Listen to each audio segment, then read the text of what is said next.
के कालखंड में बुआ और बबुआ की पार्टी ने, सपा और बसपा ने इस क्रांति की भूमि को कर्फ्यू में बदलने का काम किया था। युवाओं के हाथों में कलम की बजाय उन्हें दंगा बना करके, दंगाई बना करके अराजकता पैदा करने का एक लाइसेंस इनके द्वारा बांटा गया था। और देखते ही देखते मऊ जैसा प्रगतिशील जनपद अपनी पहचान के लिए मोहताज हो गया। आज भाइयों बहनों, मुझे प्रसन्नता है किसी माटी के सपूत उत्तर प्रदेश सरकार के 2 बड़े मंत्रालयों का दायित्व संभाल रहे श्री के शर्मा जी इसी धरती के सपूत हैं और यहां के विकास के साथ साथ उत्तर प्रदेश के विकास के लिए अपना योगदान दे रहे हैं। भाइयों बहनों, आज आप सबके सामने स्थिति बहुत स्पष्ट है। याद करिए,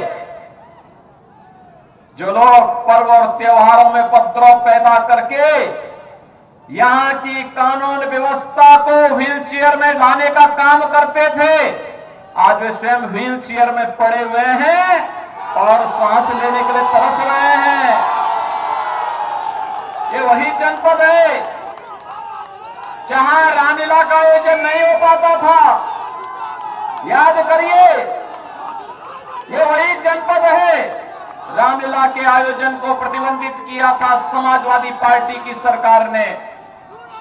और ये वही जनपद है जहां बारी बारी से सपा और बसपा इन पेशेवर माफिया और अपराधियों को अपना सानिध्य में लेकर के इन्हें अराजकता पैदा करने की खुली छूट देते थे।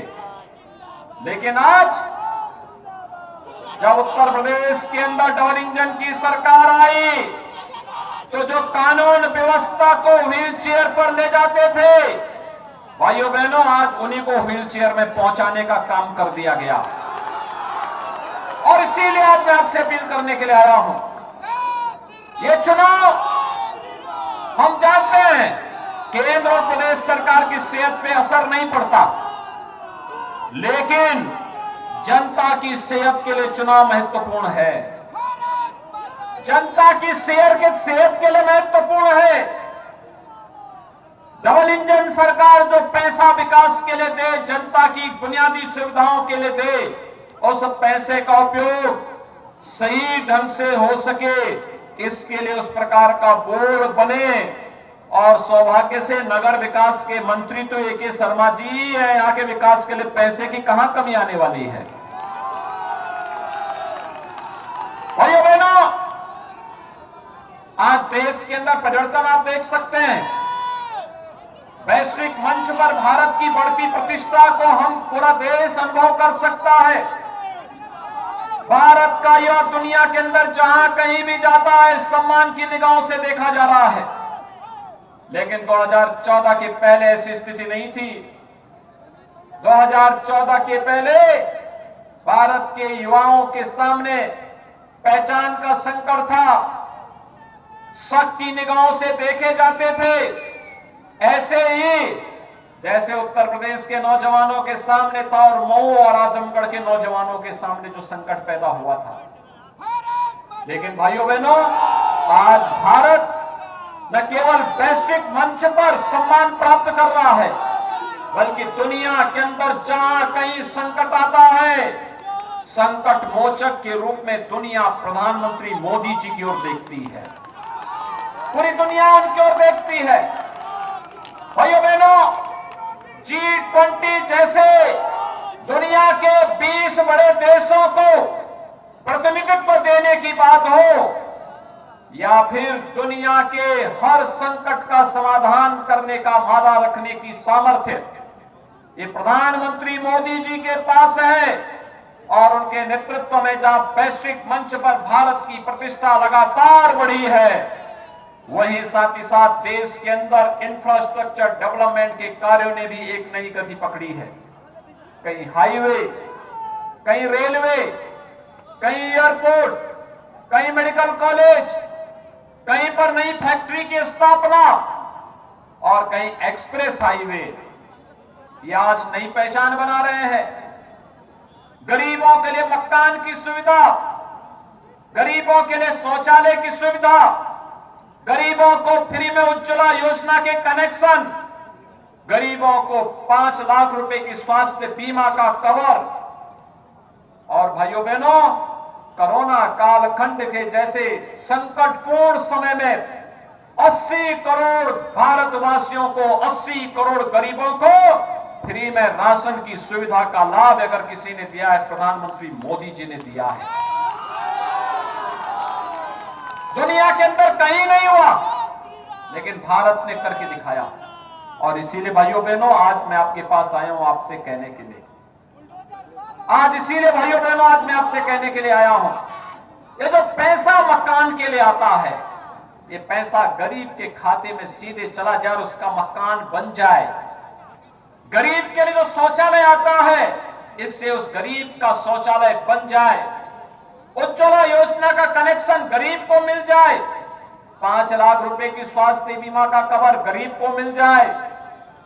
आय प्रमाण पत्र के लिए, निवास प्रमाण पत्र के लिए, जाति प्रमाण पत्र के लिए, जन्म और मृत्यु के प्रमाण पत्र के लिए किसी भी नौजवान को और किसी भी नागरिक को भटकना न पड़े, ऑनलाइन इसकी सुविधा उपलब्ध हो सके। नगरीय जीवन स्वच्छ और सुंदर दिखने चाहिए। जल जमाव की समस्या का समाधान हो, लेकिन जैसे हर घर में बिजली का कनेक्शन होता है, ऐसे ही हर घर में शुद्ध पेयजल का कनेक्शन भी हो। यह व्यवस्था नगरीय व्यवस्था के तहत जो बोर्ड चुना जाएगा वही करेगा। और इसीलिए आज आप सबसे अपील करने के लिए मैं आया हूं, उस बोर्ड को